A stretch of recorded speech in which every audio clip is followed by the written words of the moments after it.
The dam in question can't be seen from the house, but it's and that's part of the problem. It's an elevated dam, and it's isolated from the general inspection area. It overflowed over the lip of the dam wall and bypassed the overflow outlet and created somewhat of a mudslide to the effect where the whole dam wall had gone without me realising.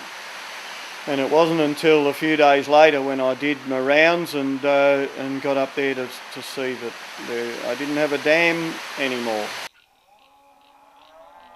The cause of the whole situation was that I hadn't done the maintenance on the dam wall. The catalyst for the situation was the heavy rain event. We had heavy rains over a long period of time, a few weeks. The dam was full to overflowing.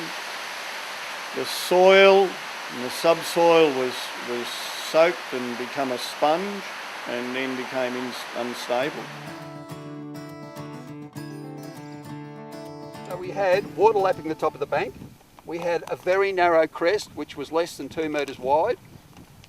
So the water had a very short distance to get through there if it wanted to seep through. And we had a relatively steep back. And I think I said to you that it was a grade of 1 in 2 at the back, which is fine for ideal dam building soils, but in soils which are fairly fine grained and high clay content, then maybe it's just pushing a little bit when they get really wet. So they were the sort of design issues we had to deal with. And finally we had a fairly small bypass, so even when the water was going at the bypass, we could only handle about probably 1/10 of what it needed to handle in a big storm event. I think farmers and people like me need to just be a bit more aware, a lot more aware perhaps, of the need to look after your water courses, look after the dams, make sure the overflows are lower than the top of the dam, the outlets are all clear of pugging, and cattle will do that. They'll walk over the top of the dam bank and walk it down over a period of years, and before you know it, your dam bank level is lower than the outlet.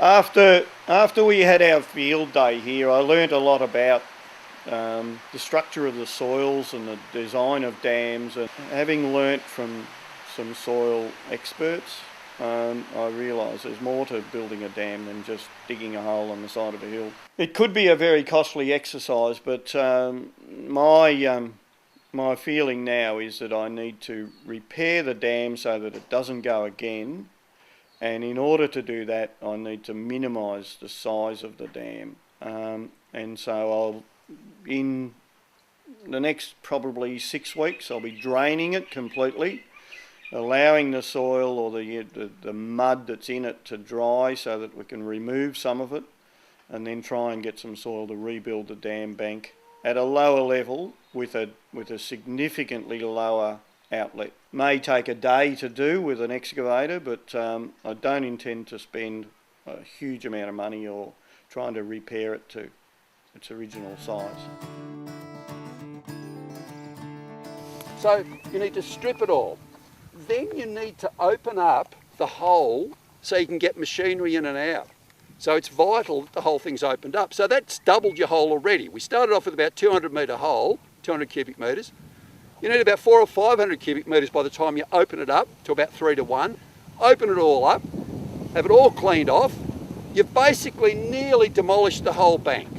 Then it's important that you gently scarify all the raw area so you get a good bind with the new stuff, that you water it so the water is constant. You need beautiful, nice moist clay to put back in.